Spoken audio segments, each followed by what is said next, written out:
Good morning. Would you please tell me your name and spell it? Okay, I'm Vera Schlamm. That's VeraSchla and two M's as a Mary. And your birth date and age, please? 28th of February 1923, and I'm 72 now. And the city and country of your birth? I was born in Berlin, Germany. Okay. Please describe what your life was like growing up. Okay, I really don't remember a whole lot. I remember, of course, going to school, and I remember,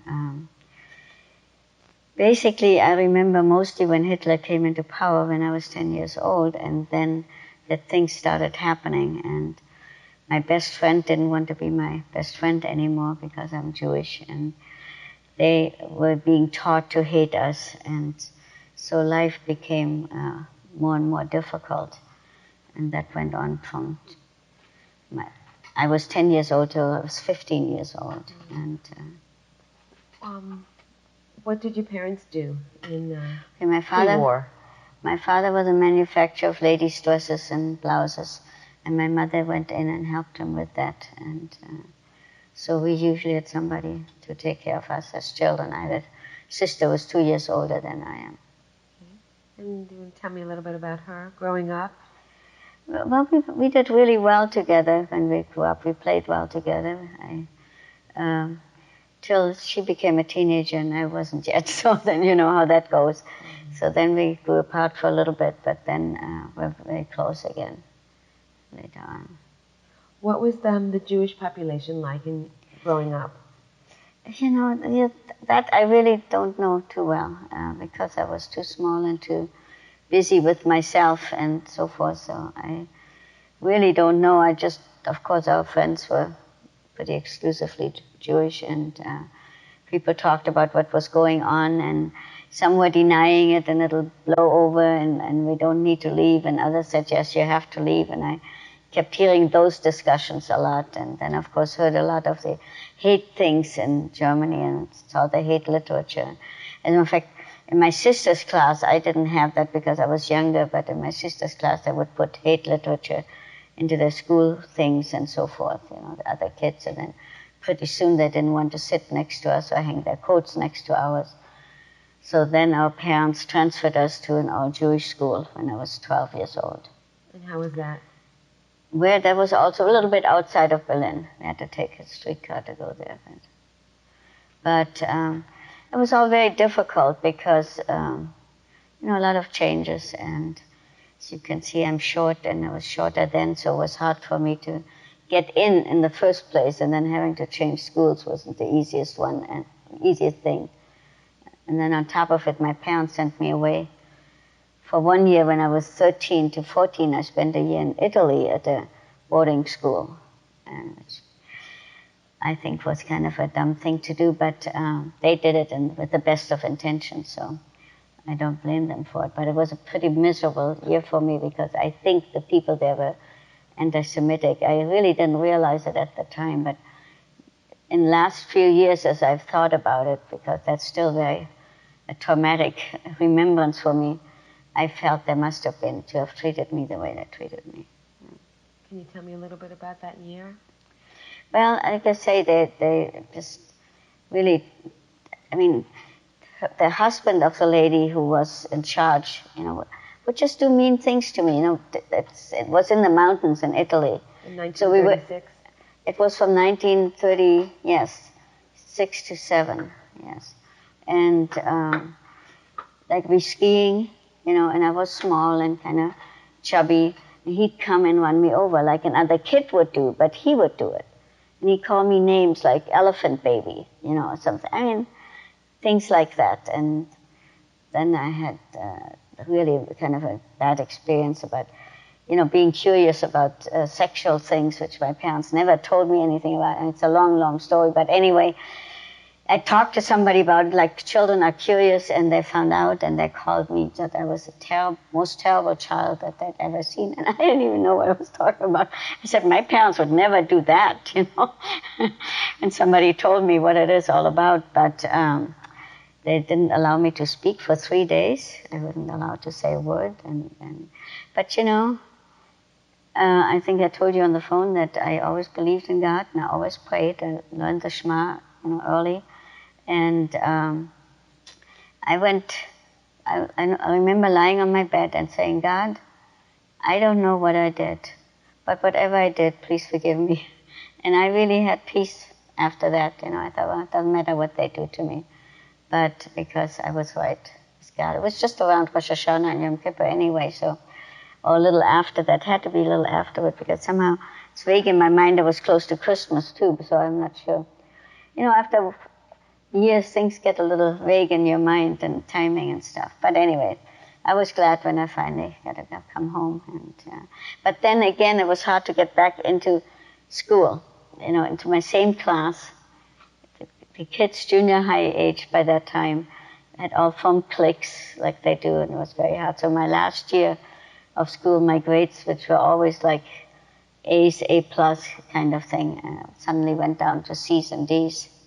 So they even just let me skip some classes and just do the major ones. So I think technically graduated from junior high. And that was the extent of my schooling in Germany. My parents took me out in April of 1938 because the school year ends at that time, and they knew we were going to leave pretty soon after that. And so they had me learn typing and shorthand during the time that didn't have any school, that we were still there. And I learned a little Spanish. And so that's how I spent the last few months in Germany. But then I was in Berlin doing Crystal Night. And I don't have to explain that. I'm sure. Explain it a little bit? Okay. Well, where they went around, burned all the synagogues and demolished all the Jewish-owned stores. And you could hear the glass breaking from the apartment, which was, I would say, half, 3/4 block away. There was a pharmacy in the corner. And, in Germany they called it a drugstore, but it was really a pharmacy. It wasn't like drugstore here. And at that time, it was mostly glass bottles, medicine. They didn't have pills, they had mostly liquid medicine.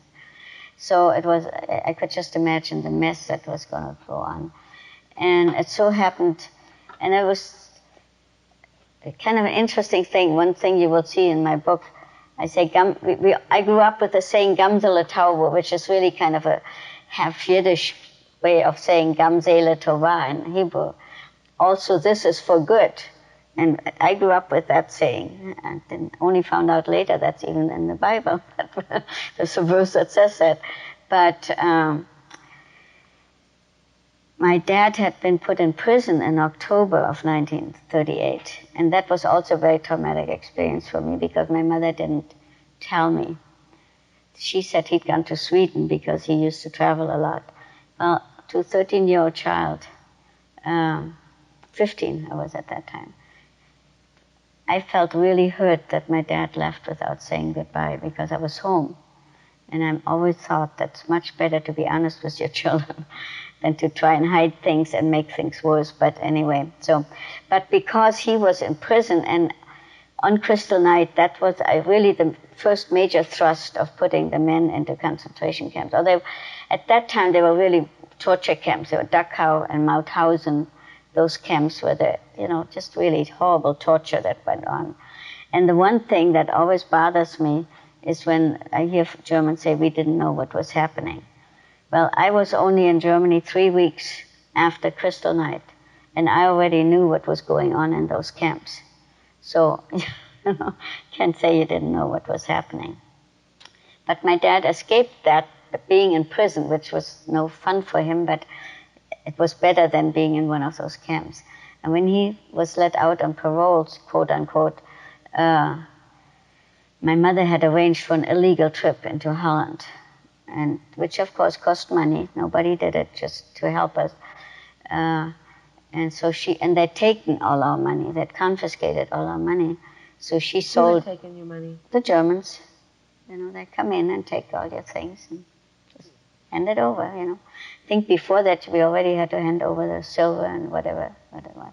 again, these are vague remembrances, but I remember that they did that. And so she sold pictures and rugs and, things like that to get the money together for the trip.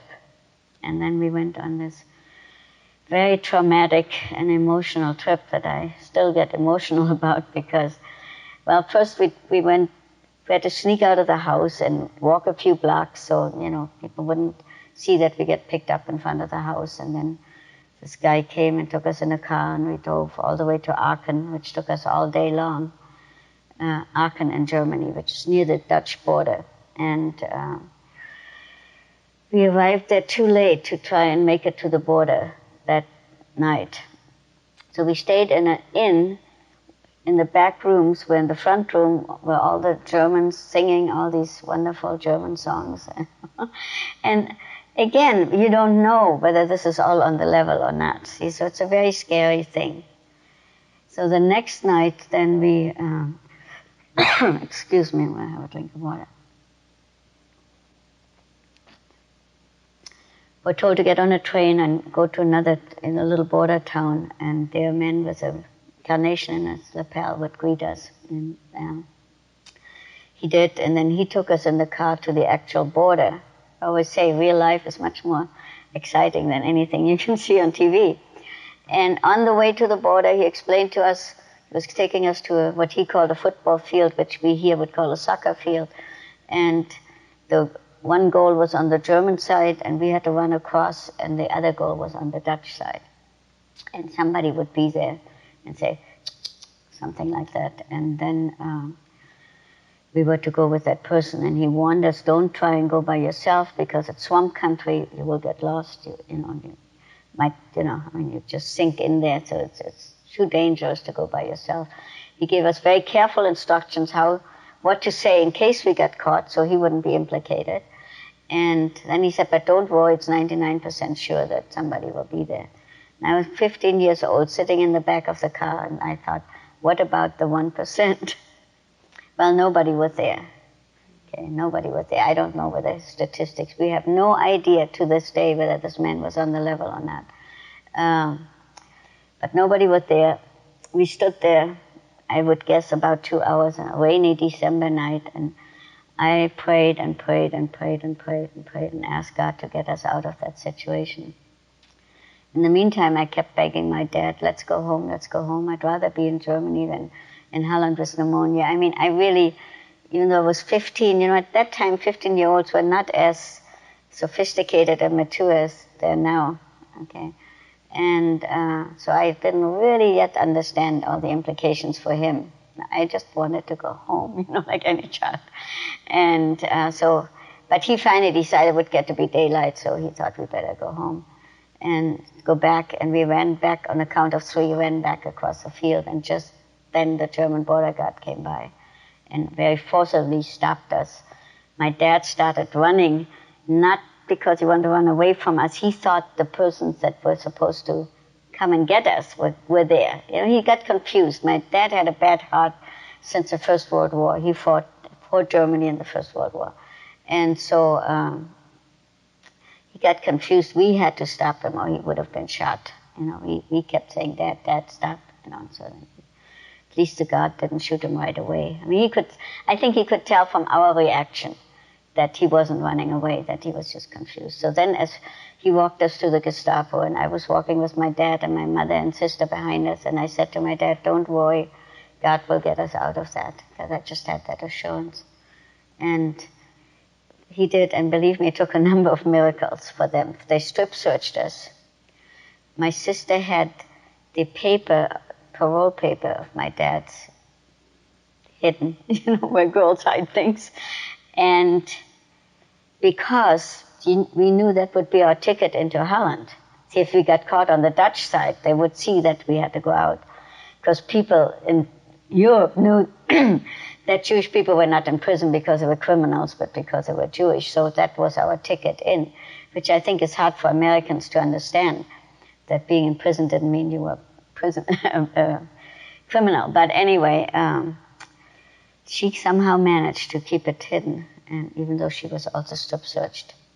And then they searched all our things, and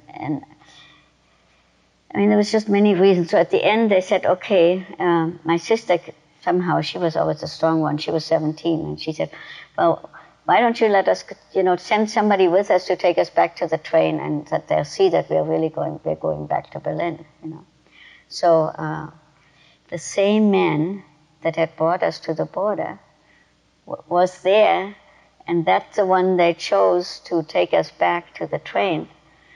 So and then while we were still sitting in the car, they said, well, we need to call Berlin. Okay, if they had gotten Berlin, we wouldn't have gotten out, because they would have known his record. And after half an hour, they said, the lines are jammed, so go. So God really provided and get us out of that. The man offered to take us across the border one by one in his trunk. But my parents, of course, didn't know, could we trust him or not, so they didn't take him up on the offer. I mean, how do you know? He takes you to the border, and the next thing you see him is at the Gestapo headquarters. But anyway, we went back to Aachen. My sister and I were sent to bed. It was by probably 2, 3 in the morning by that time we got home. And when we got up at 8 o'clock, my mother was despondent, ready to commit suicide. I see myself standing over a sink with a pill in my hand and a cup of water. My sister said, don't do it, let's wait. Because she said my dad had been picked up by 2 very shady-looking men, and it was at 4 o'clock in the morning, and it's only half an hour, really, across the border, from Aachen to Holland. And so she figured an hour, okay, 5 o'clock, 6 o'clock, 7 o'clock, but it was 8 o'clock, and she still hadn't heard. So she assumed he hadn't made it, and so she said, there's no good for us to go on living. My sister, no, she wanted to live. And so I was always an obedient child, just like I'm obeying the cameraman here today. So I was going to do it, but she said, let's wait. And then my dad finally called, and he was so exhausted. My mother didn't recognize his voice and wasn't sure. The only thing is, because they grew up near Poland, they both knew a little Polish, and he used some Polish words that nobody else would have known to use. And so that kind of halfway convinced her that it was really him. Then he called back a little later, and then she knew it was him. Then he had to get the money for us to come across. They took him on the promise of money. Now, my father had started a branch of his business in Amsterdam, so he was able to get some money from there. And so then we went across the next night, which was still very scary, but we made it across, just in a car with false papers. And my sister was 17. She had a paper of somebody with 35. It just didn't look like us at all. And I was supposed to go as under 8 because I was so short and so forth. I could always go like that. But what scared me was that they might talk to a child and just say, how are you? And I didn't know one word of Dutch at that point. And so, but anyway, we got across, without any whatever, they let us go through the border, and so we were in Holland. But it was so traumatic that I had fevers and was in bed, I don't know, it seems every few weeks it happened, and the doctor said it was just the stress that I'd been through. And so we barely got kind of adjusted in Holland when the Germans came, and May 1940 attacked Holland, and within 5 days they had to surrender, and we were right back. Many Dutch Jews made a dash for the ocean. We were not allowed on the street because we were German, and there was a curfew out for Germans. Now, we understood that. I mean, we really did not resent that, because how could they tell the difference between us and other Germans? See? And so even though we were not the enemy, we understood that. So as soon as we were able to go out, we also made a dash to the ocean. But there was not even a little tiny rowboat left. Everybody had gone. And I'm sure some people died trying, because they went on small boats, whatever boat they could find, to go over to England. So, but we didn't make it. So then things escalated in Holland. Do you want to ask a question? Oh, okay. And they right away, we had to have identification cards with a J printed on it. And then pretty soon we had to wear the star. It Where did we put that? You want me to show that? Later. This is the star Right. that we had to Show wear. it later. We had to wear that up here. No, don't do it now. That's okay. No, Go that's ahead. fine. And you had to be careful. See, even when you walked, you couldn't carry books like this and cover it. You had to be very careful because you could be arrested for not leaving it out in the open. Okay? And that became a very, as teenagers we made fun of that. Okay, we said, so big deal. So we're not ashamed of being Jewish. We're proud of being Jewish, so we'll wear it. And there was a little poem by Heine, which that wouldn't make any sense in English, but we made kind of a parody of it. Like we're not going to die from wearing it. And we're going to wear it proudly, the star. But the thing was, You can say the poem if you would like. pardon me? If you'd like to say the poem and then translate it, it's Well, fine. it's kind of hard. Okay, you don't Im have to. wunderschönen Monat Mai, when, I can't even remember anymore exactly, wenn alle Blumen, something, da ist an meinem Judenherz ein Sternlein aufgegangen. Das Wörtlein Jod schrieb man darauf, which that's what says Jod, in Lettern ganz hebräisch. Wirklich originell zu sein, sind sie ja gar nicht fähig. In other words, in the wonderful month of May, when the blooms come out, on my Jewish heart sprang up a little star. And they wrote the word Jod, which means Jew, on it, in letters that look like Hebrew, because they can't even be original. They're not able to be original.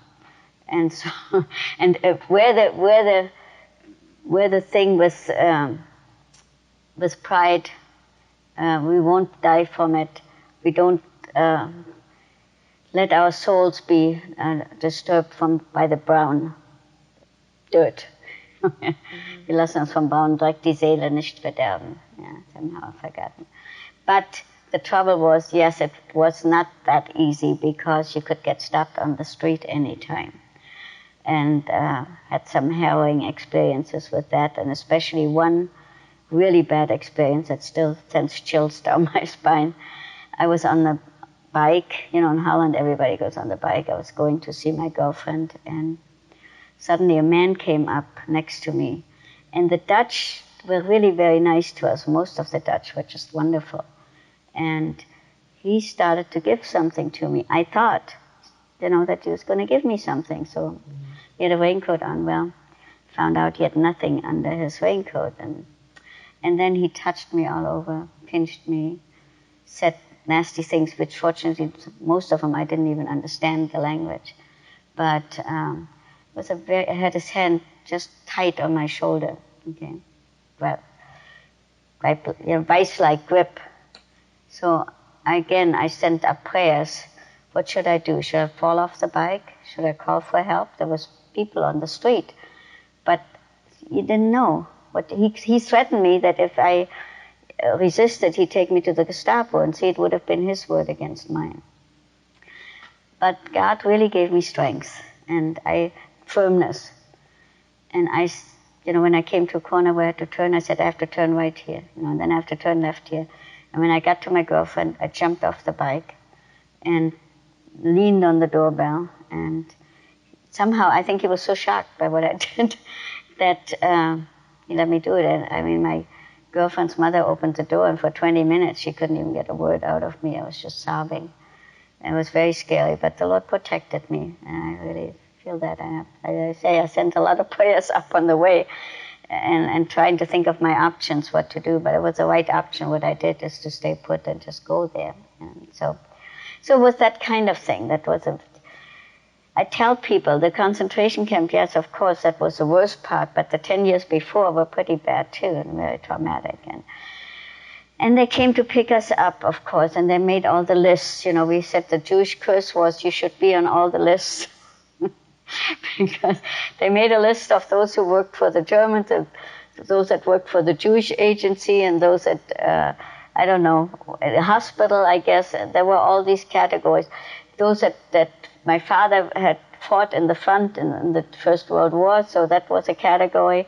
And one night we got picked up, all of us, my brother-in-law, my sister got married during that time.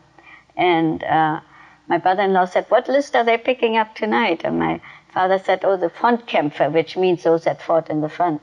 And he said, well, I I didn't do that. And he said, well, I put you on the list too. He always tried to take care of all of us, and so, but very traumatic to be picked up. And I mean, I think we were picked up about 5 times. Describe how that happened. And? Describe one of those situations, if you would. Well, the first time, they came, I have to reconstruct kind of in my own mind, I don't always remember. The first time we had people living with us, they made the people from the suburbs come into the city, and you just had to take them in. And so we had those people there. And they came after them. Basically, they were on the list. And they just decided to take everybody in the house. Now, in Holland, the way the houses are in the attics, there are usually rooms, and often kids will sleep up in the attic rooms. And I was sleeping in the attic.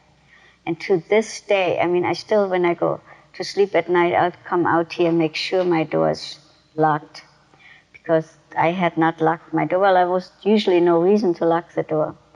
And I heard the neighbor come up the steps. His kids were sleeping up there too. And the German said, are there any other people up here? And he said, no. I mean, he tried to protect me. But the guy went and tried every door and walked into my door and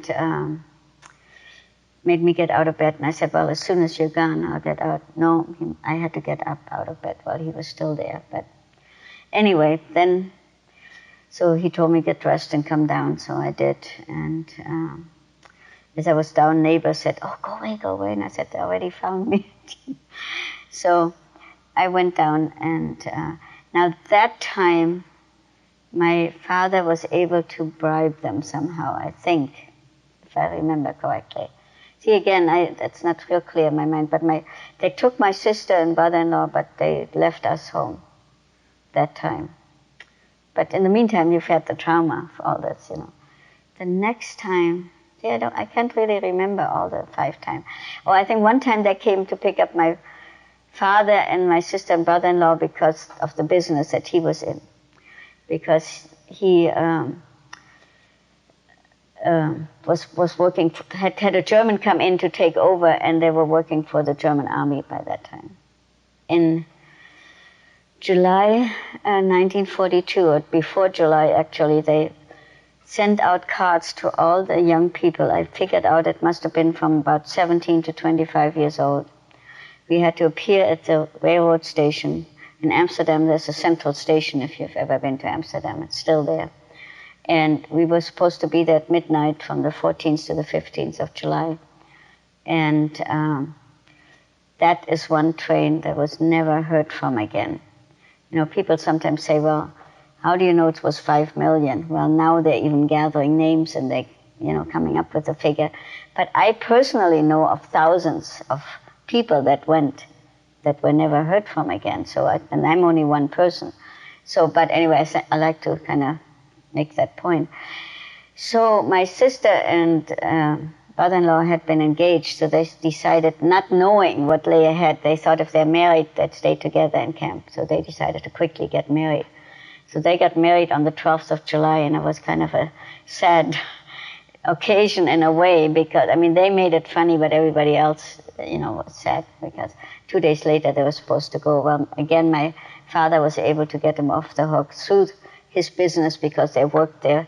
They started to say on the previous tape that they were lining army coats with fur. See, because, like I say, a German had come in to take over my father's business, so they were working for him, basically. But he was reasonably decent, okay, this guy, the German guy, he was not bad.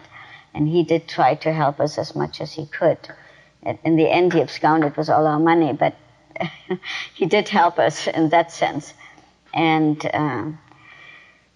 so that's how they got married. And so they got off. My dad took me to the German doctor, and I cut my hair real short and combed it in a kind of funny way, sideways. And that's why I look kind of funny on the wedding picture.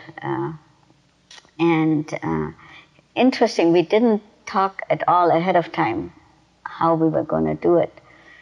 But when we got in there, and my dad just said, and he knew how to say Herr Oberstabsarzt, the right title for this doctor. And he said, look at her little fingers and this and that. And can't you leave her with us so she can go with us and not go alone, you know? And so he's asked me, do you go out alone? Do you go out on the street? And I just came to me, and I know God did that for me. I said, sometimes just to the corner, you know. And I said, well, where do you live? Noorder Amsterdam 127, or Noorder Amsterdam 127. And I really believe that I was off the list from then on, and I would, if I had gone into hiding, I would not ever been looked for. Somehow I got taken off the list because they never specifically came looking for me. I just went away because I went with my family. And they wanted me to go into hiding. And I could have easily done that because, like I say, I was very short. I spoke Dutch fluently by that time. I was very light blonde. My hair's darkened since then, but was light blonde. As a matter of fact, in Germany, one time I was with friends outside of Berlin. My parents sent me there to just get away from it a little bit. And they said, typical Germanic girl.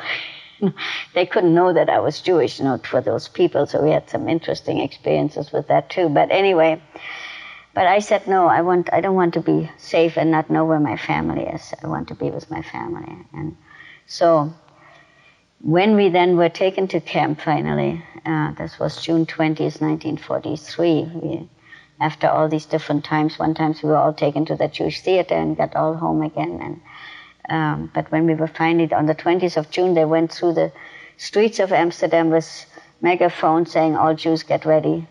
And just went from house to house to pick us up. I mean, one time, the Lord really protected us so many times. One time they blocked off the street and went from house to house picking up everybody. And we were watching that. We were kind of in the middle of the block. And on the first floor downstairs was a couple, and the man had a colostomy. And the wife purposely started cleaning it at that moment. So the Germans came in and smelled the terrible smell and ran out and never came upstairs. So that time we were spared being taken. I mean, there was just all these kind of experiences that we had. It really bolstered my faith and helped me to continue praying and asking for protection and help. And so then we were taken to Westerbork. And somehow it was such a traumatic trip that I have totally blocked that out of my mind. I really do not remember getting into Westerbork. I asked my brother-in-law, who's still alive, he lives in San Antonio, did we go in one of the boxcars? And he said, yes, of course.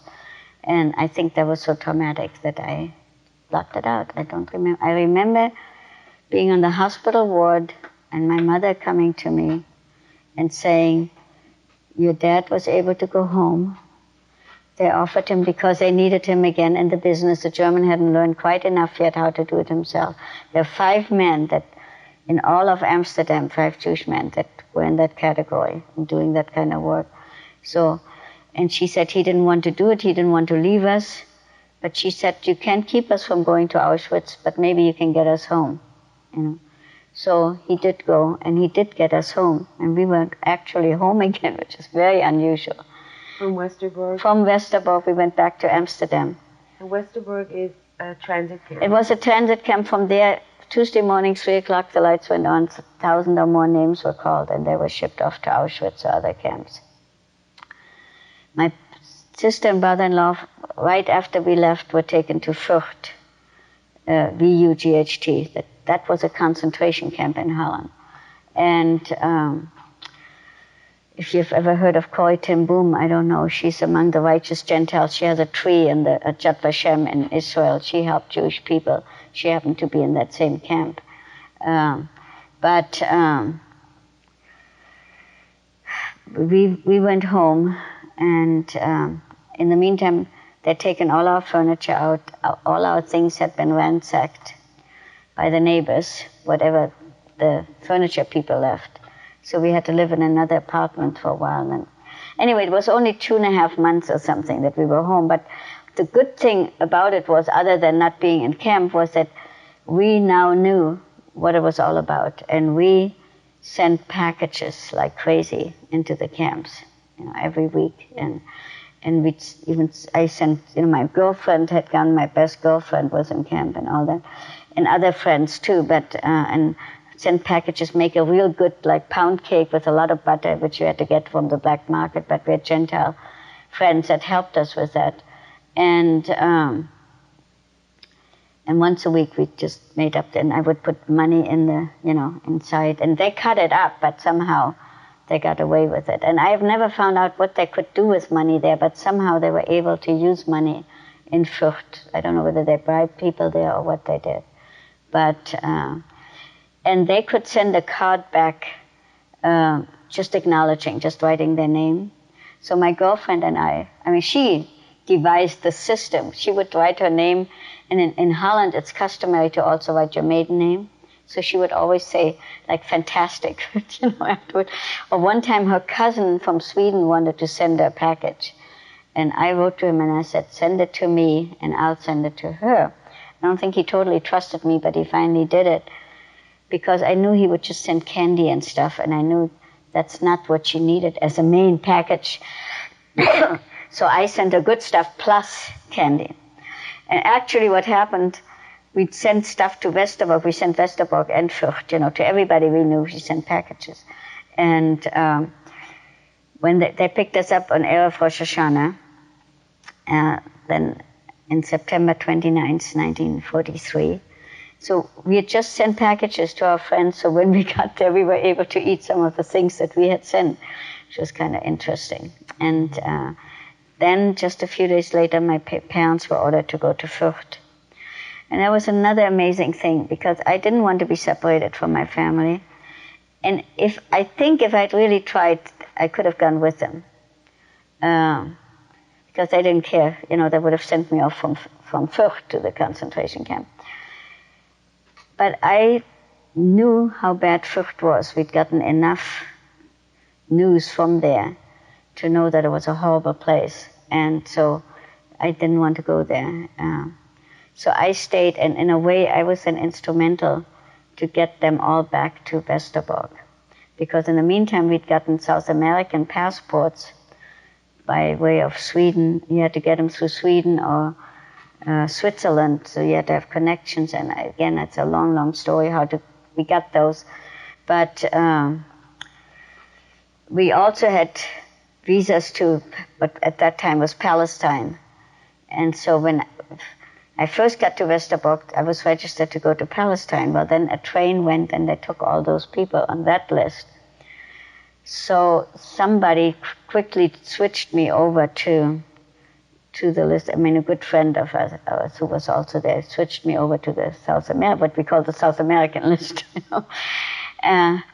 As it happens, it was too late, and the camp doctor said I was not able to travel. The stupid thing the Germans did, if you were not able to travel, you couldn't travel. When you got to the end, they killed you. But if you were too sick to travel, you didn't go at that point. I mean, it was all for show, trying to, not show that they were killing people at the end. But during that time that I was alone in Westerbork, well, I was alone at that point. A little baby, I started to tell you earlier a little bit, was brought to Westerbork, 10 months old, by himself, had been in prison for a week, accused of being Jewish. He wasn't even circumcised, so I don't know. Somebody must have denounced him in hiding, and the camp doctor asked me to take care of him, and I did, and became my child. In the meantime, a German lady came to the camp to, take care of certain papers, and I think it was a South American, and so they urged me to go in. I mean, I was very scared. It wasn't something I'd like to do, but I remember the good friend that kind of said he would take care of me while I was there alone, said, the know you have in your pocket. He gave me two advice. One, the know you have in your pocket. Second, what can get sour in vinegar? She's vinegar, so what can be worse? Can't get worse. Just go in and have your say. So I went in and I said, my parents and I have these passports, and we're on the same passport, and they're in Fürth and I'm here. And she said, well, what are their names and birth dates? And so I rattled them off. I can still see that. And then I said, my sister and brother-in-law have the same papers, and they're there too. So she asked me for their names and birth dates, and fortunately I knew my brother-in-laws. I mean, they hadn't been married very long at that time.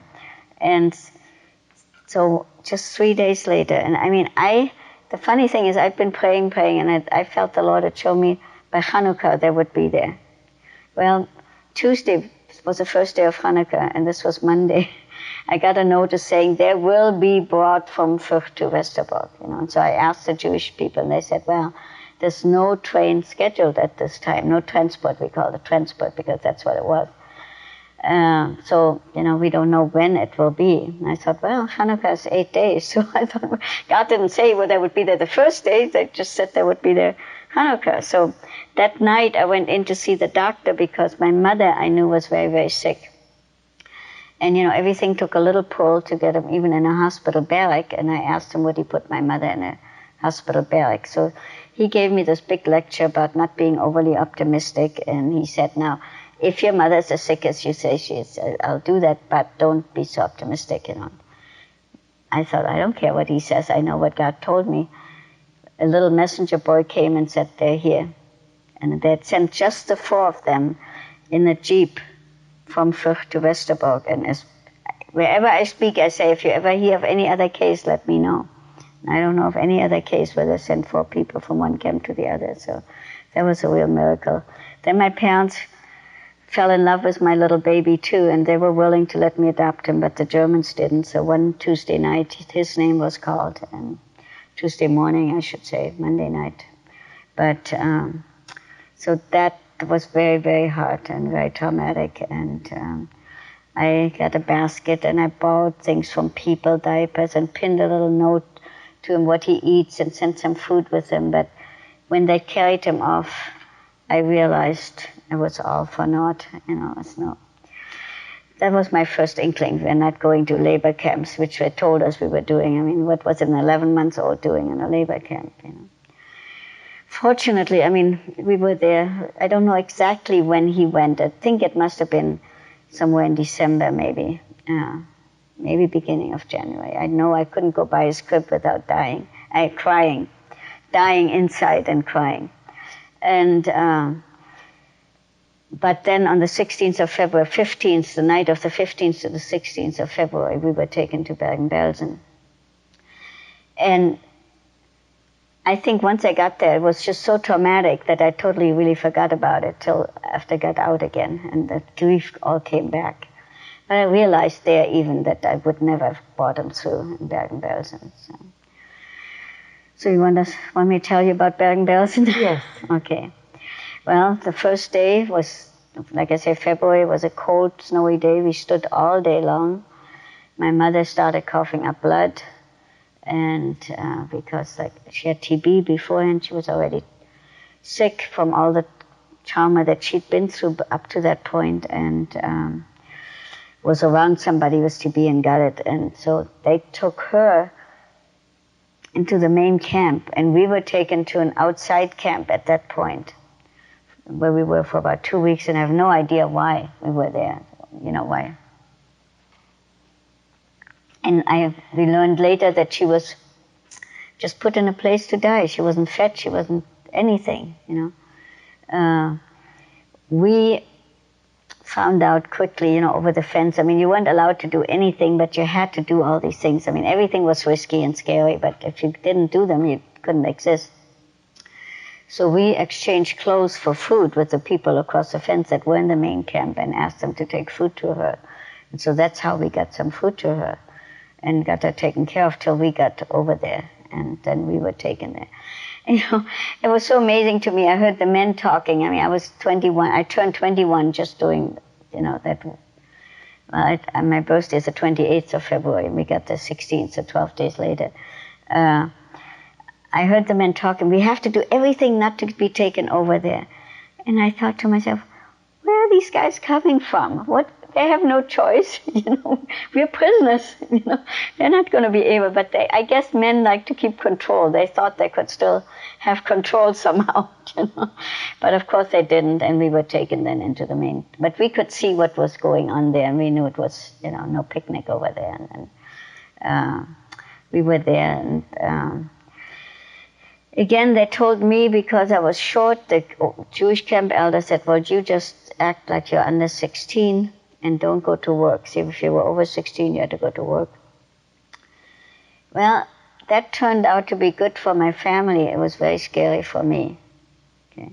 Because many times the people that went to work had to go out on appel, what's called appel, to be counted early in the morning and then went off to work. Then those of us that were in the camp went later. But sometimes they would just call us out for briefly, and then they'd say anybody under 16 can leave. And then they still took people to go to work that were actually supposed to stay in camp. Like we had some children there, so women with children under 3 were allowed to stay in the main camp instead of going to work for a while, and so forth. And so when they said under 16 you can leave, I left, and that was always scary. And one time a German came after me, and said, "How old are you?" And I had to make a quick decision, but I've always been truthful, so I said 21, and he didn't say anything. So I don't know whether he was clued in, was testing me. I have no idea. The Lord just protected me, and I always felt the truth was better than anything else, so I told him the truth. Then one night, the standing there was one of the terrible things in camp. I mean, we stood sometimes all day long because the count didn't come out just right. And if we still stood like at 5 or 6 at night when the workers came back, then they had to stand with us. And I always felt so sorry for them because they had worked all day and then had to stand. So that was a misery that I think anybody that's been in camp will give that as one of the miseries, but I think people that haven't been there have a hard time understanding why that was so hard. But it's very hard to stand in all kinds of weather and stand still, not talk. We, as I say, had children there. From 3 years on up, they had to stand with us. They could not move, could not talk. How do you make a 3-year-old stand, not squat down? When they caught him squatting, we stood another 2 hours. That's why we often stood all day. So our food was, I understood, one of the worst of all the concentration camps in Bergen-Belsen and our part of the camp. There were different compounds, even in Bergen-Belsen. There was what they called the Sternlager, that was ours, where we had to wear out even the Star of David, even there.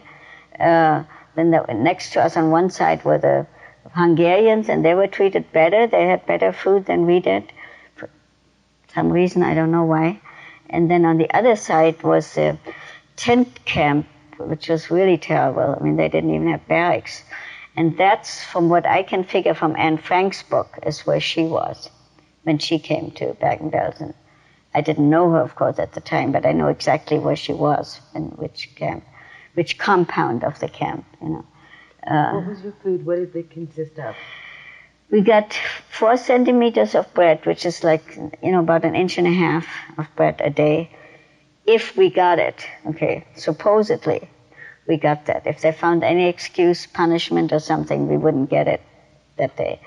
Then we got 1 liter, which is I always get confused whether it's a quart. I think that's near quart, of soup.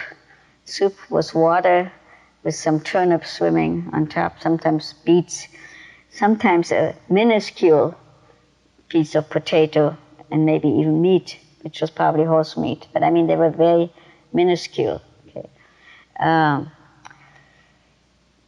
The talk of the camp, my dad had to work at first, but then he somehow, the one good thing in Bergen-Belsen, if you can call it good, was that there was a sick barrack and there was a barrack for older people, and my dad was not quite 55, but somehow the camp doctor got him in there. So not too long after we got there, he worked for a while and got slapped and all that. But then he was in that barrack and was pretty sick. It's amazing that my dad survived. I mean, he had a bad heart. When I grew up, I was always told we could not excite him. We had to be good children because of my dad's heart. And he went through so much excitement, like I related earlier at the border, all that. And poor guy was shaking like a leaf at the border that time when we got caught. But anyway, when I went to him in the morning to see him, his first question was, is this soup thick or thin? And what it meant was a little bit more of the solid things in there than other times. Sometimes there was a little bit more in there than other times. And unfortunately, the really sinful nature of people comes out when you come down to basic facts. And those that were, so to speak, the elders of the barracks, some were even rabbis, looked out for themselves first. And there was a certain flick of the wrist that they used when they handed out the soup, where the solid stuff went off and we got the liquid, and then at the bottom they would eat that. Kind of disillusioned me a little bit about rabbis and so forth, which I'd always put on a pedestal. But it's self-preservation comes out when you're starving. Self-preservation comes out. So I don't feel bad about it now. At that time it was kind of a disappointing thing to me that they would even do that. But there often was crumbly bread. That would be totally crumbly in the middle. Now I happen to have the camp elder in my barrack liked me, and so when I stood in line, and I would stand in line for myself and my sister so that she wouldn't have to. And when she saw crumbly bread, she'd say, "Go out of line, go back." I have in mind that I got it for my brother-in-law too. But when I mentioned that to him, he says, no, he never made it to our camp. So I know my memories are not totally accurate, okay? I've come to realize there must not be. I think first of all, I was so close to starvation that I'm sure I fantasized some things. I really don't know. But so I think even some things in my book, because I've only realized that now, that maybe as I sometimes think of my book, I think some of the things don't seem feasible that really happened, And so I don't know. Maybe it did in the beginning, I'm writing, and it's very clear in my memory that they had these little, four-legged kind of stools, And I have in remembrance that I would try and get 3 of those together in one spot, so that when my sister and brother-in-law came in for lunch, that they could sit there and eat it. And it was a major undertaking, because I would take 2, and by the time I came back, at least one of them was gone, or 2, And I would run back and forth. And that's in my memory. But now when he told me, no, he never came back for lunch, I'm confused. I don't know whether that really happened or not. But I think it did, because it's clear in my memory. That's all I can say. But like I say, I'm a stickler for truth. So I want to say that some things I say may not be exactly the way it was, because he has different memories than I do, and maybe his memories are wrong too, which is also possible. I don't know, but it must be somewhere in the middle. But I would, if I had been alone, I know I would not have gone out of line, because I didn't like that she did that. That she would say, "Get out of line," so that other people got the crumbly bread, because I didn't like. But because I felt I was responsible for my sister and brother-in-law too, and they needed that, I felt I couldn't refuse, and so I did what she told me to do. And but I felt bad about it, and so that was basically our food. And because I felt that I was small, and my brother-in-law was working and my dad was sick, I gave each of them a third of my portion of bread. So I only had a third that I ate. My soup, in the beginning at least, I don't remember how long that went on, but they gave milk to the mothers with children. Well, again, human nature, they exchanged the milk for food for themselves. So for a big cup of soup, which was almost all I had, I think there was like a pint, and the other one is, a little more than that. I got a half a cup of milk. I would take it to my mother one day, to my dad the other day, alternated. And I tell you, the temptation to take a sip was very great, but I knew if I did, I would drink it. So I didn't. One time somebody bumped me and knocked it over, and I tell you, if I lost all my money now, it wouldn't be near as bad as it was to lose that cup of milk. It was so devastating. But anyway, because I did that, I feel, number one, I ended up with TB, and number two, I was really absolutely at the point of starvation when we got out. I didn't get out of my bunk anymore, even to get the food. My sister, for some reason, got off work the last 2 weeks. Somehow that her group, was going to do something else. So she was home, and I remember her spoon feeding me. something. Somehow vaguely I remember that.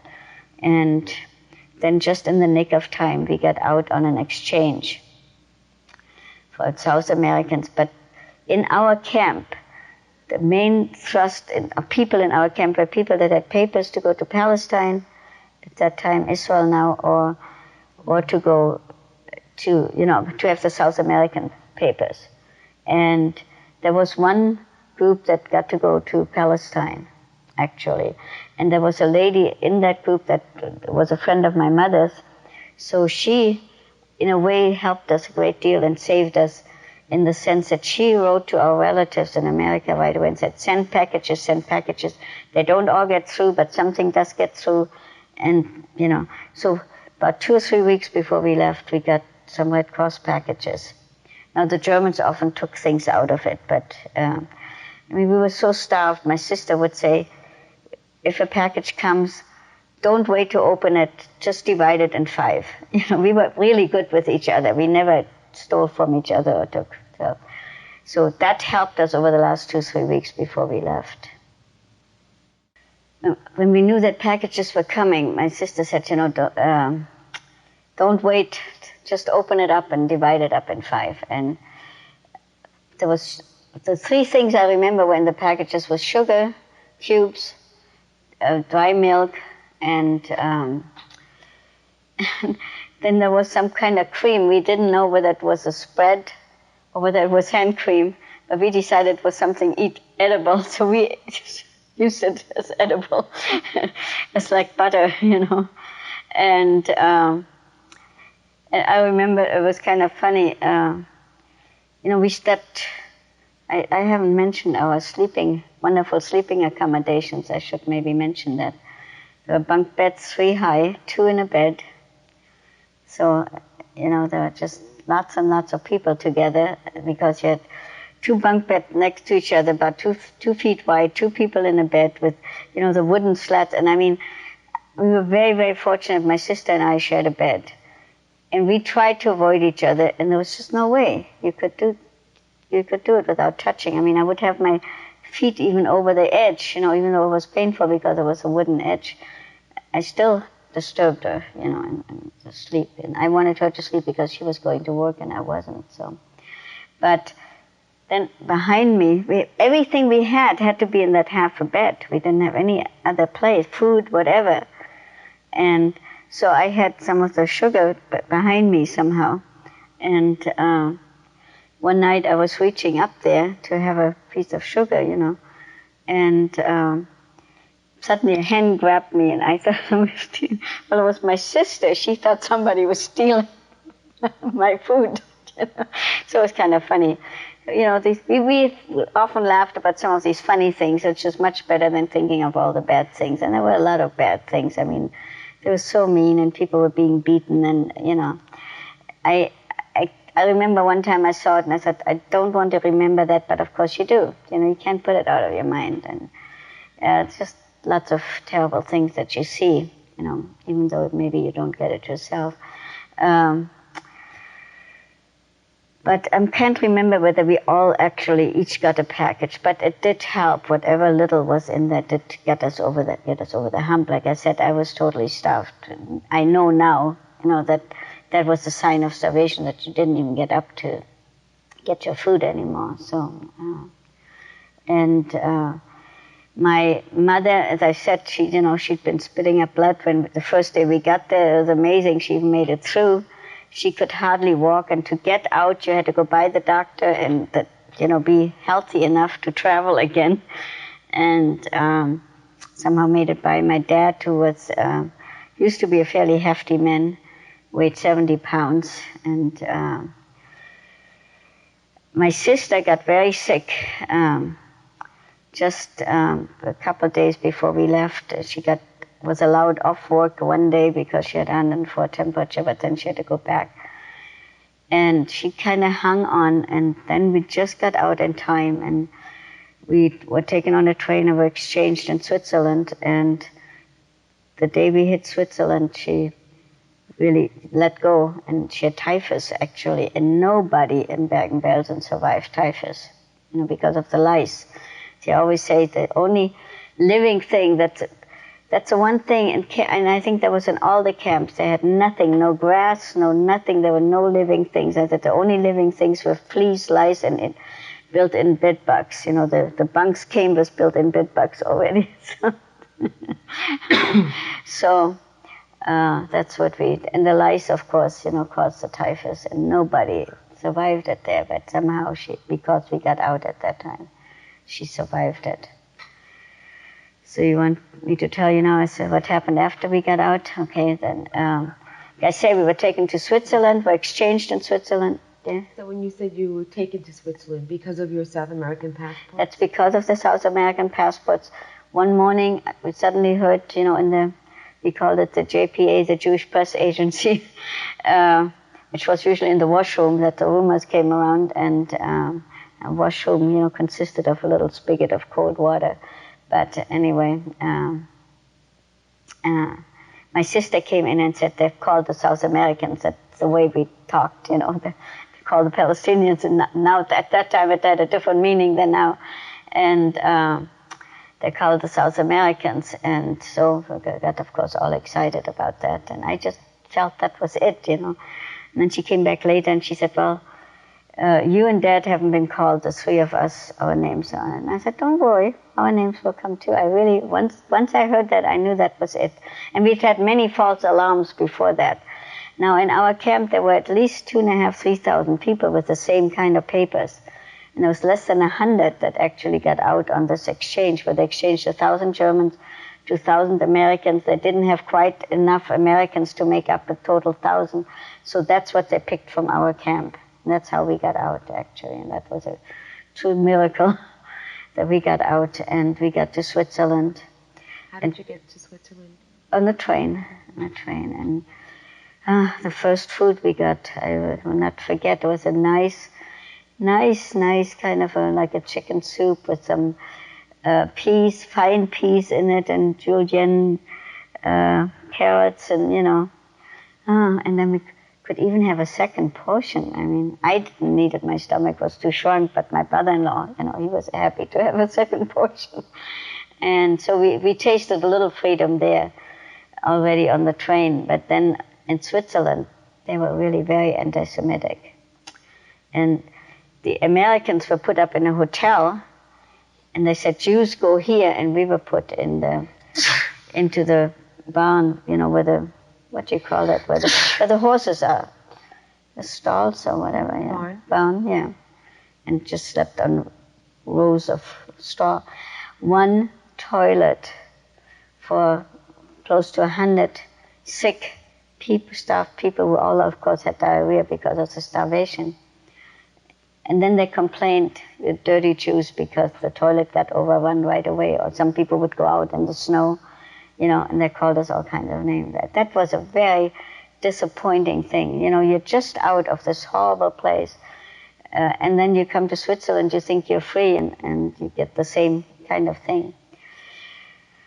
My parents and I were immediately taken to a so-called, kind of made-up hospital.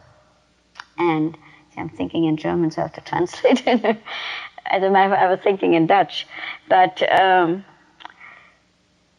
so we didn't know what was going on. We didn't even know that my sister had come down with typhus at that time. We were there from, I think, Thursday to Tuesday. Tuesday morning, my sister somehow got a phone call through to the hospital and said, are you going? Because we heard we were going on. And we said, yes. I mean, she wanted to know were we able to travel. Well, the Swiss said, if you're so sick that you can't travel, they were nice enough to let you stay. I mean, if you were ready to die, they let you stay, but no relative could stay with them, which is a terrible thing to do when you've already lost relatives and you've just come through this. So I'll forever give credit to my brother-in-law. He stood on his hind legs and he said, either my wife is on the train or I'm not on the train. So they put her on the train. And another kind of miracle, a small miracle happened.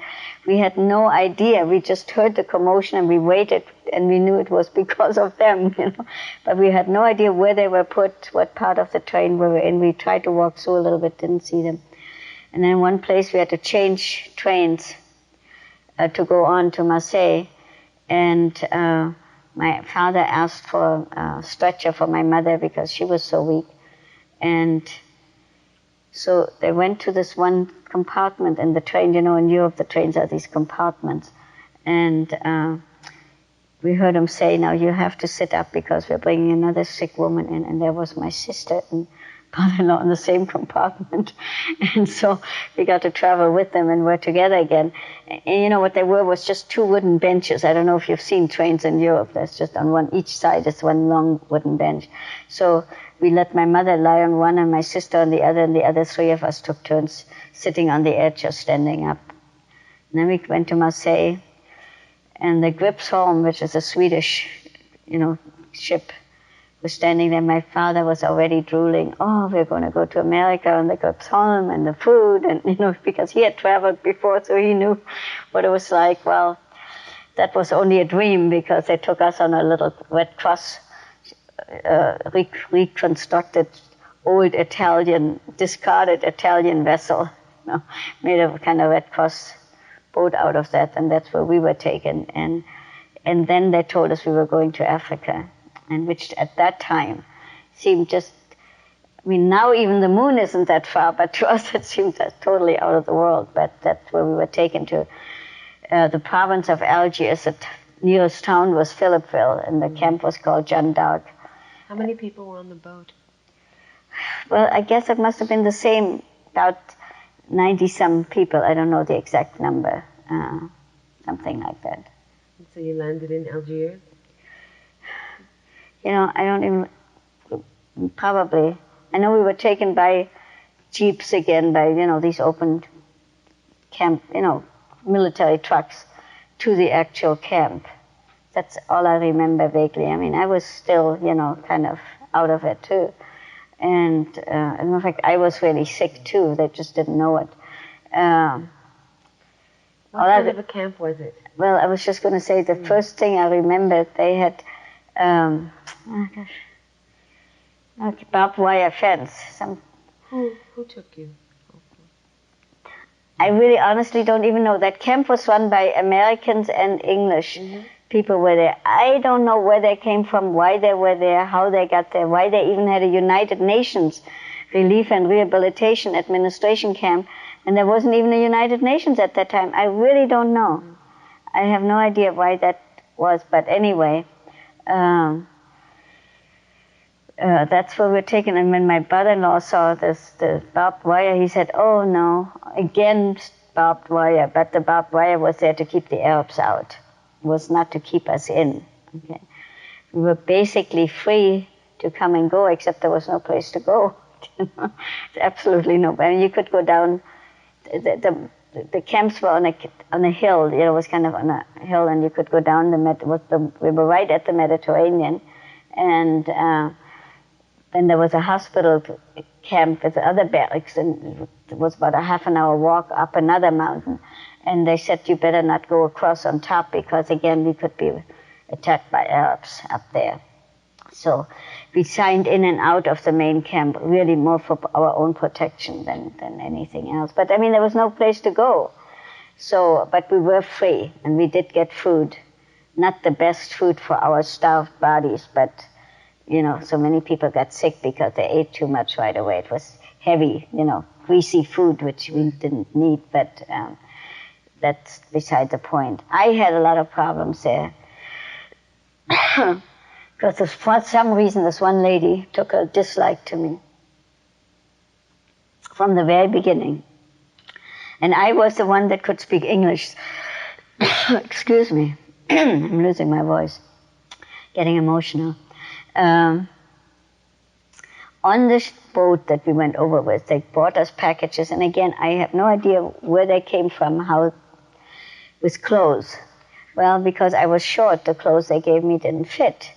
So rather than keeping them, if I thought I had, maybe I would have kept them and then exchanged them. I thought somebody else can use them, And they assured me when I got to that camp they would have some clothes for me. When I got there, she didn't believe me that I didn't get them. So that's how it started. So I had to beg for a pair of panties, and stuff like that, because we had nothing. Everything we had on us was lice-ridden and so forth. And of course they deloused us right away and so forth and so on. But they looked at us, because the way we looked when we arrived, they looked at us like the scum of the earth. I guess they had no idea where we'd come from or why it was that way. I really don't understand why they didn't have a better understanding where we were coming from. But the whole time I had that problem with that lady.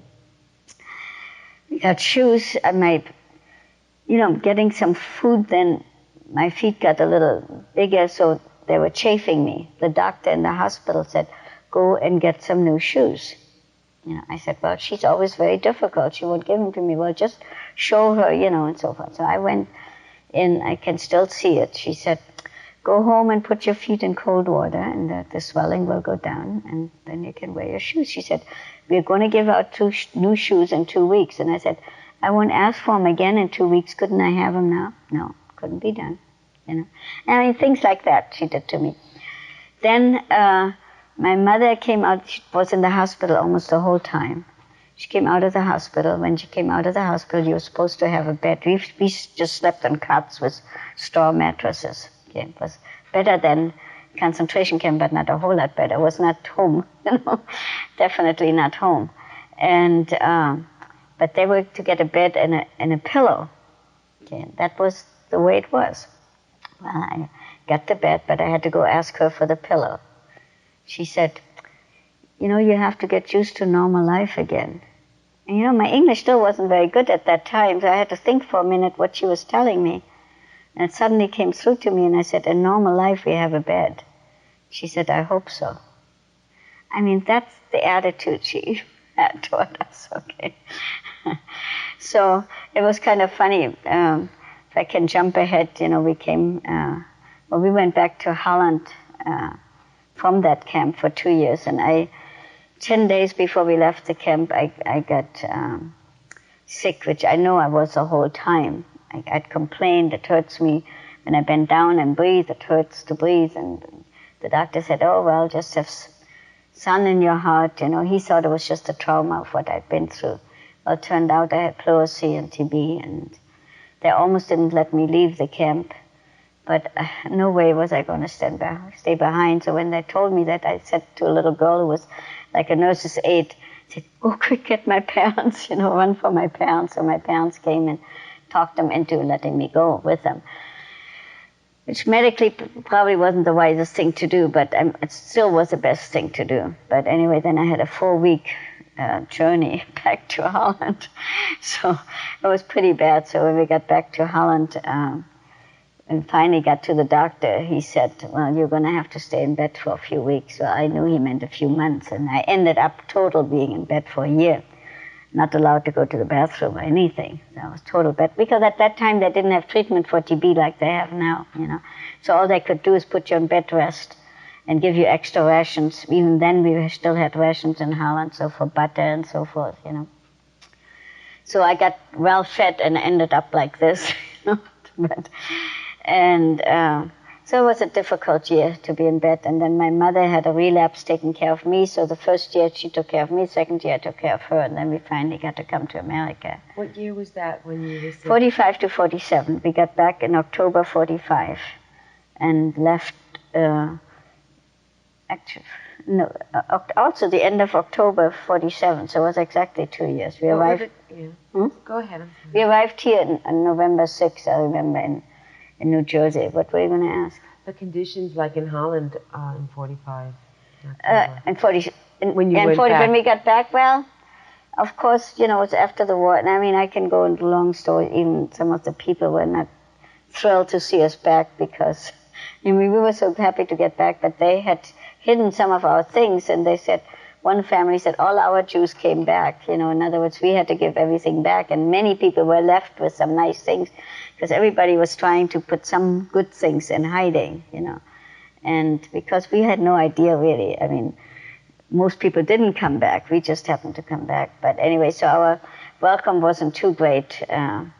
But my dad, the good thing was the German that had taken over the business, I mean, he just took it over. He took my dad's money for himself, and then used that money to buy his business for himself. Okay, and had the business. The good part, and then when the war was almost over, he fled back to Germany and took all the money with him. But the factory was there, the machines were there, the sewing machines were there. And even the people, I guess he must have left a little money because they put themselves on salary and stayed there. And they kept saying, when are you coming home? Well, we were waiting for the right papers, you know. We were kept 4 weeks in Paris, waiting for a certain paper. And when we got to the Dutch border, they said, what were you doing 4 weeks in Paris? And that was a very miserable time. It was not some time we enjoyed. But anyway, my dad was able to go right back into his business and borrowed some money. You know, my brother-in-law's uncle was there, and he was able to give him some money so we could live the first week, you know. And then he was well respected before the war as a businessman.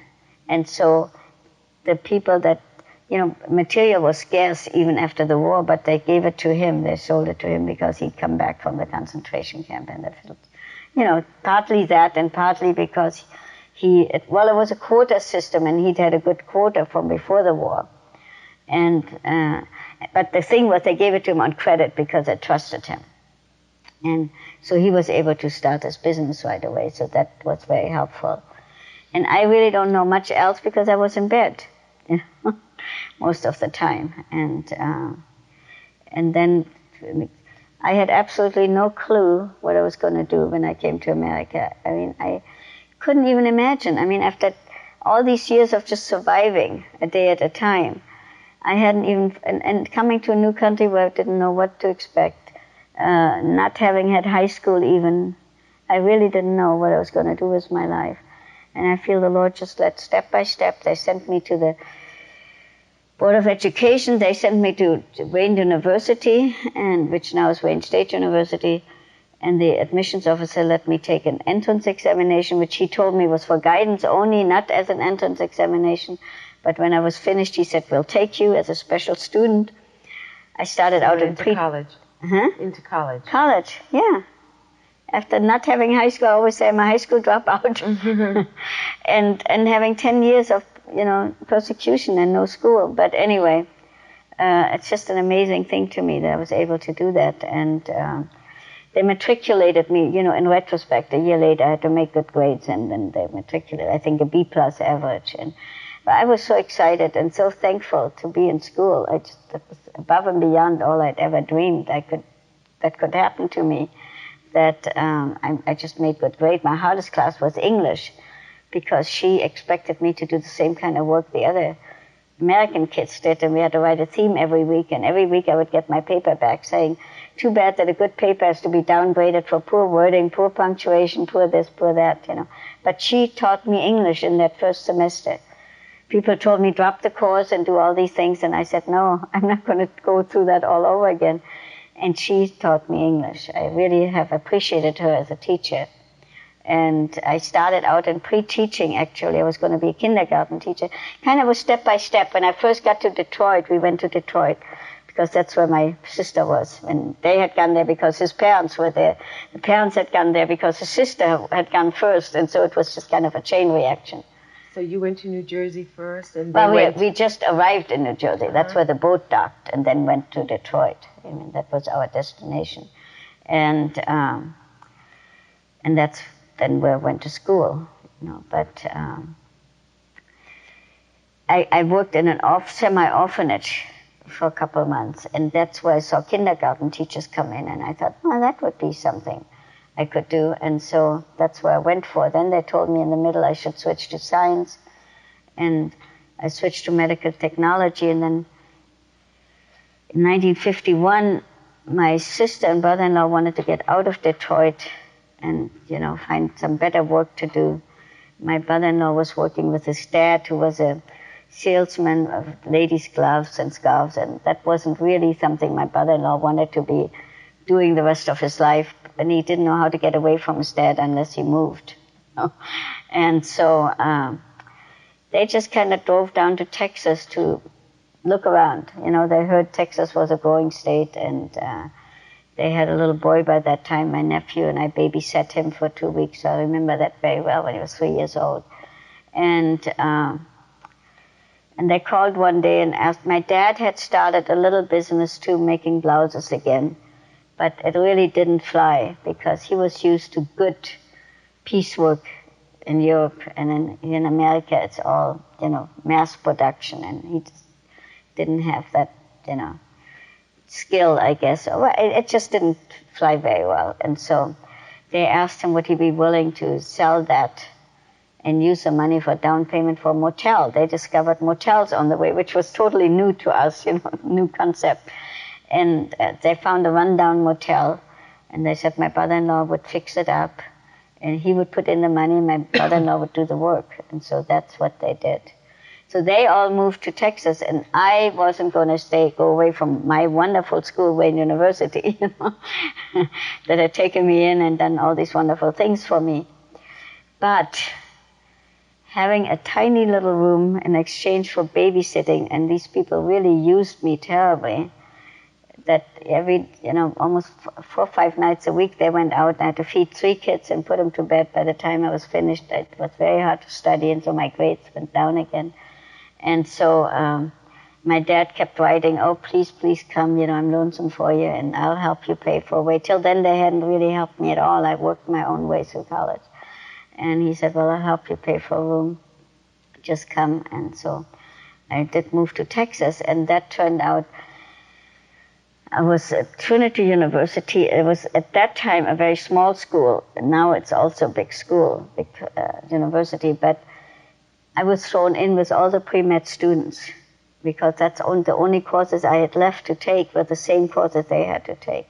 Through that, I got encouraged to apply for medical school, which was just above and beyond all I could dream too. And I kept telling this one girl, there's no way I can afford that and all that, because like I said, I was working my way through. And she said, no, you can get loans for that and you'll be able to pay them back and this and that and the other. So I applied, and there were all kinds of things against me. Being Jewish was against me. They had a quota in Texas for Jewish students at that time. They had a quota against women students. I wasn't a resident of Texas yet. I don't know, there were about 5. Oh, I hadn't taken my medical aptitude test the year before, and I was late in applying. I knew there was 5 things that were against me getting in. And I remember saying to my sister, who wasn't as religious, quote unquote, as I was, but I said, well, if God wants me to go to medical school, then I'll get accepted. And if not, then I won't, because I felt, I'd always wondered, why did God allow us to come out of the camp and 6 million other Jews were killed? And I felt we were not maybe as good Jews as they were, because we were conservative and many Orthodox were killed. They had kind of this really wrong concept of what that was. But, I was always kind of admiring the Orthodox till I started searching, and I tried to be more Orthodox, and then I thought, well, they're trying to do things that I don't know whether that's really what God wants or whether they're man-made rules, So I started questioning that, and that really sent me on a search to how I could find God. But anyway, I ended up in medical school and went to University of Texas in Dallas, and then came out here to UCLA for my internship and residency. And it was at that time that I really, all these years I was thinking about my faith and how I could please God. And like I say, when I was, the idea of going to medical school, I thought, maybe that's what God wants me. That's how I can be of help to people. And so I wanted to know how I could, please God, really. So I asked my sister for a Bible for my birthday and started reading the Bible. And then, of course, by that time I was thrown in with a lot of Gentile students who I thought were Christians. Once, I think most Jewish people don't really know what a true Christian is. A true Christian is somebody who believes in the Jewish Messiah, Jesus, and has given their life to him, not somebody who goes to any kind of church and calls himself a Christian. Because with that definition, we were persecuted by Christians and killed by Christians, and that's a big stumbling block to people.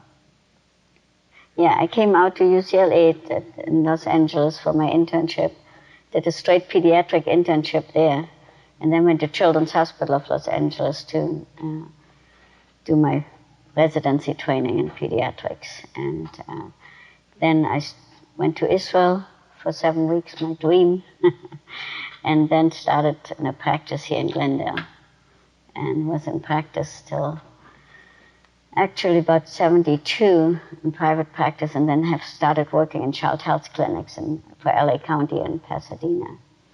So, but during my internship and residency is when I again got thrown in with what I thought were Christian people and started talking. They asked me questions about Judaism, and I asked them questions about their faith. And some of the questions I could answer, of course, but some, my knowledge was kind of limited. I had Sunday school. I knew the Sunday school stories as long as I could have it, till about 12 years old. But anyway, as I said earlier, then I asked my sister for a Bible, and I also got my parents started again. Doing internship and residency is so busy. I mean, you worked every other night, at best every third night, but usually every other night and days. So even though I was thinking a lot about my relationship to God and how I could be right with God, I didn't have a chance to do much about it. So I decided as soon as I got out into private practice, I would start reading the Bible and go back to services again. So I lived in Glendale, went all the way back to Westwood where my parents went, and lived, and took them to Beverly Hills to a temple, Emmanuel temple there, and I got them started with on Friday night saying Kiddush again and so forth, and often when the rabbi spoke about the Bible, it spoke to my heart. But most of all, as I read the Bible, and first of all, I saw all the laws given. That's what I was looking for. What laws does God want me to keep? Well, it's obvious you can't keep all the laws, and you can't bring the sacrifices. And then I came to Isaiah and was so surprised to find verses talking about the virgin birth. For the Lord himself will give you a sign. Behold, a virgin shall conceive and bear a son and shall call his name Emmanuel. And I thought, that was a Gentile thing about the virgin. And then in Isaiah 9:6, where it says, unto us a child is born, unto us a son is given.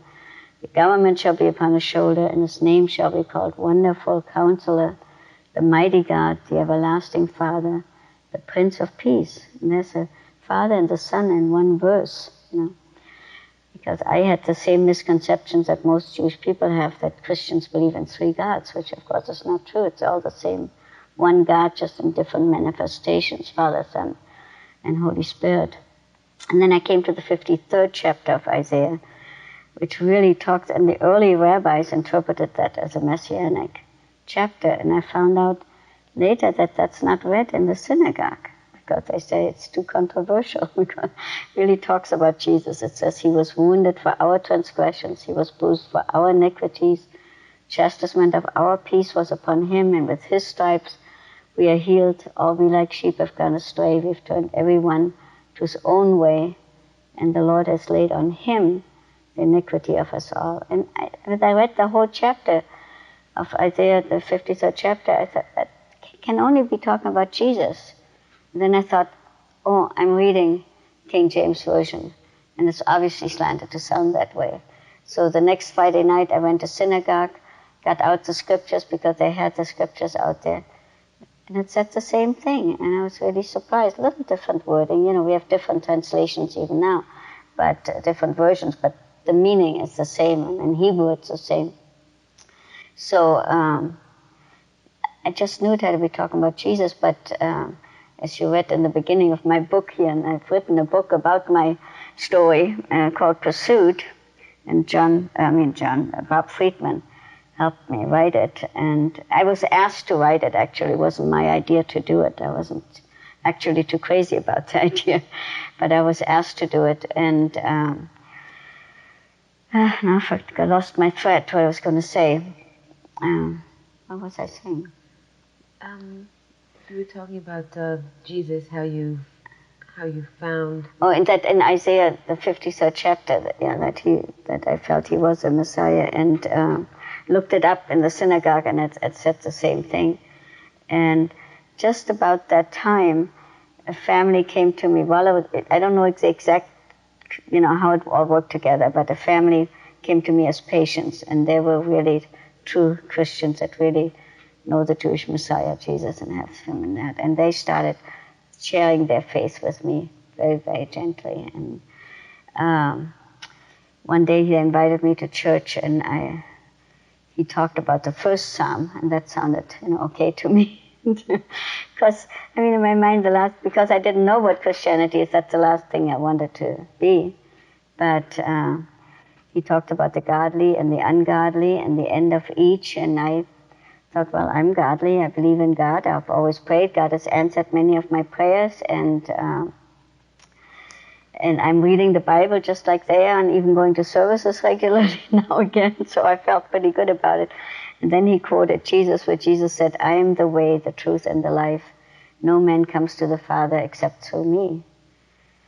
And I felt he called me ungodly because I didn't believe in Jesus. So I started praying and asking God, is Jesus really the Messiah? Do you really want me to believe in him? And of course I thought, how can I do this to my family? How can I do this after all I've been through? Go into enemy territory, which of course it isn't, but that's a false concept we have as Jewish people.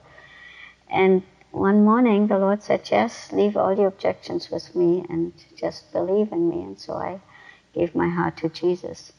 And because of that, since he's forgiven me all my sins, the Bible says, all have sinned and come short of the glory of God, I've been able to forgive, and all that has happened to me, and therefore I have a peace and a joy that you can't explain. And in Deuteronomy it says, vengeance is mine, says the Lord.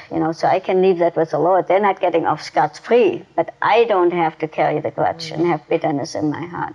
So I don't have any bitterness in my heart, and I'm very thankful for that. And like I told you, I'm able to share my story many times in churches and schools, and I'm very happy to do that. And like I have an in into churches that maybe other people wouldn't have. So. Really. Thank you for sharing that. And your sister is currently living. I'm sorry. You were going to show us pictures of your nieces and nephews later on. Yes. Tell me about the rest of your family. Well, of course, again, the marvelous thing is that both my parents and my sister and my brother-in-law, we all got out together, which is very unusual, as you know. And my sister and brother-in-law got to come to America right from Africa. And then we came 2 years later. And then they moved to San Antonio, as I said. And then when I came to UCLA, my parents joined me here. My sister got cancer in 1968 and died in February 1970. Very hard to see her go. But she also came to believe in Jesus. And then, so did my parents before they died, by the way. But my dad died 11 months later of heart failure. And my mother lived till 1982. The last 6 years, actually, I moved here because I needed a place where I could have, we could live together, because she couldn't live alone anymore.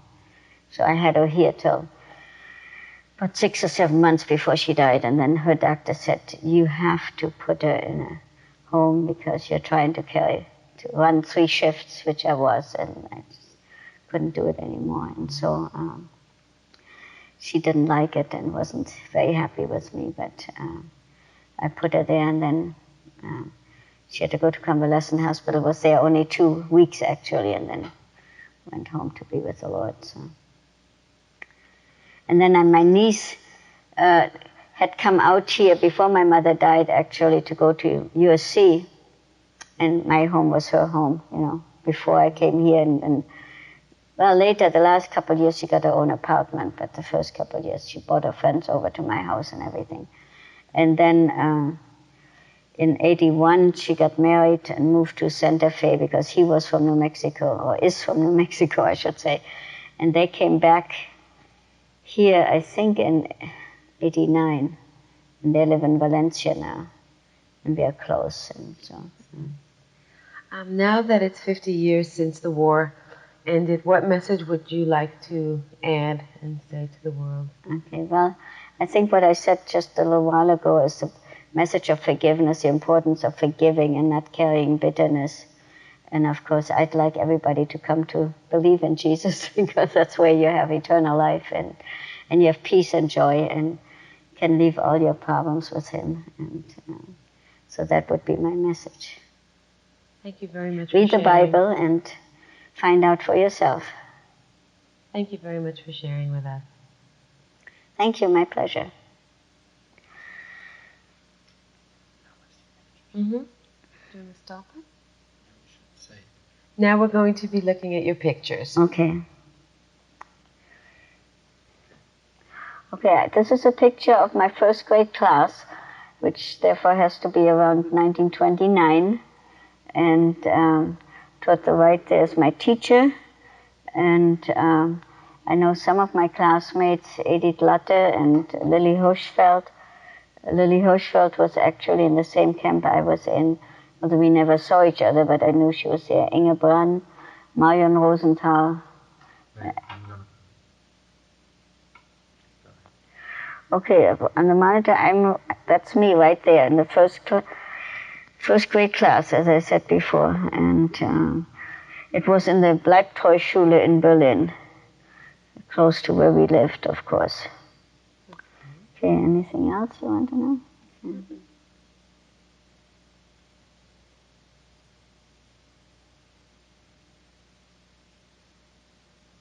In the date, the place, and maybe you can notice. Okay, this is July 12th, 1942, when my sister and mother-in-law got married. You can see he has a star on, which we had to wear all the time, inside and out. And so that was, they say, 12th of July, 1942 in Amsterdam, 2 days before we were supposed to appear at the station at the train where so many young people went and were never heard from again.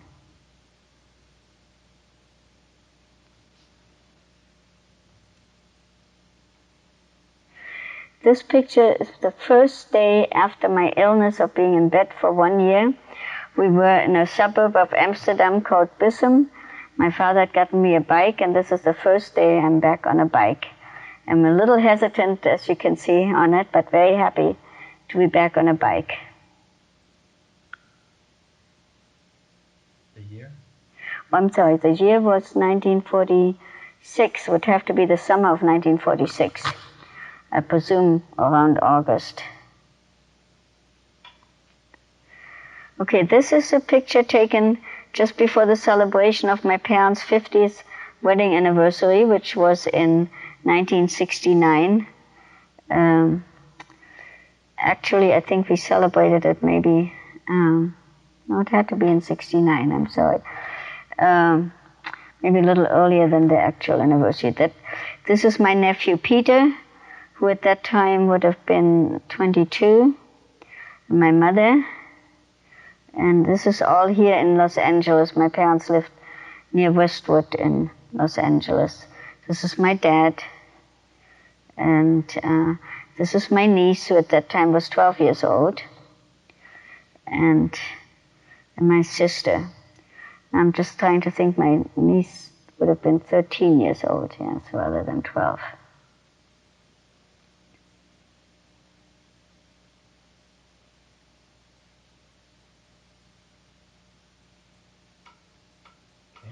This is my parents at their 50th wedding anniversary cutting the cake.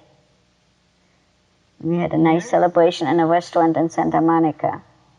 The year? And the rabbi was there officiating. Rabbi Zeldin. Oh, the year was, it says right on there, March 1969. Again. And I can't remember the name of the restaurant, but it was in Santa Monica. This is my mother and I assume it was taken beginning of 1982. It could be the end of 81, but I know she went to the retirement home. She's in a retirement home not far from where I live. It's in La Crescenta. And I was visiting her there. And as you can see, she has oxygen in her nose. She had to have 24 hours of oxygen by that time. And so she died not too long after that.